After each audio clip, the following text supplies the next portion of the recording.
আসসালামু আলাইকুম ওয়া রাহমাতুল্লাহ। সম্মানিত ভাই ও বোনেরা,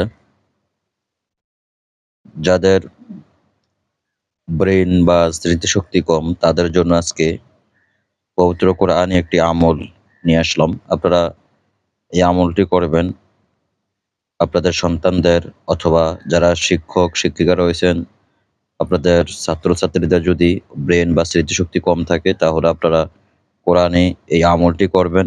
আল্লাহর রহমতে আপনাদের সন্তানদের বা ছাত্রছাত্রীদের স্মৃতিশক্তি, মুখস্থ শক্তি, বিদ্যা বুদ্ধি বাড়বে ইনশাআল্লাহ।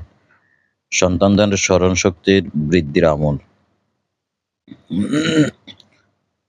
যদি কোনো সন্তান বা কোনো ছাত্র দুর্বল স্মরণশক্তির অধিকারী হয়, তবে প্রতিদিন ১২১ বার নিম্নোক্ত আয়াত পাঠ করে পানিতে ফুঁক দিবে।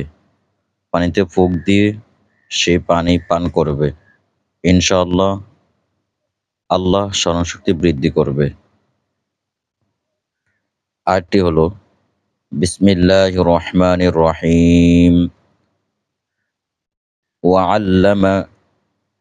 وعلمك ما لم تكن تعلم وكان فضل الله عليك عظيما। আয়াতটি আমি আবার বলতেছি।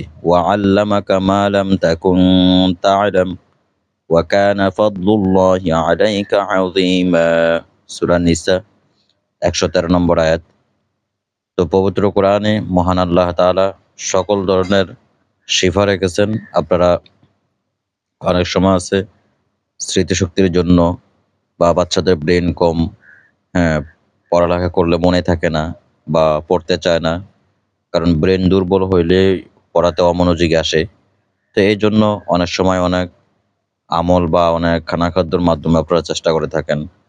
তো আল্লাহর কোরআনের পবিত্র একটি আয়াত রয়েছে, যে আয়াতটি সূরা নিসা ১১৩ নম্বর আয়াত। আপনারা এই আয়াতটিকে প্রতিনিয়ত আমল করতে পারেন। আল্লাহর রহমতে আপনাদের সন্তান বা ছাত্রছাত্রী যারা ব্রেনে দুর্বল আছে, স্মরণশক্তি কম, পড়লে মনে থাকে না, এই সমস্ত বিষয়গুলি আল্লাহর রহমতে কেটে যাবে। আপনারা সবসময় এই আমলগুলি করবেন।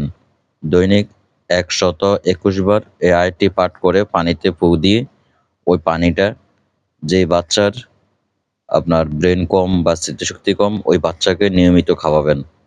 এভাবে আপনারা ৭ দিন বা ২১ দিনে সর্বোচ্চ ৪১ দিন পর্যন্ত আপনারা এই আমলগুলি করতে পারেন।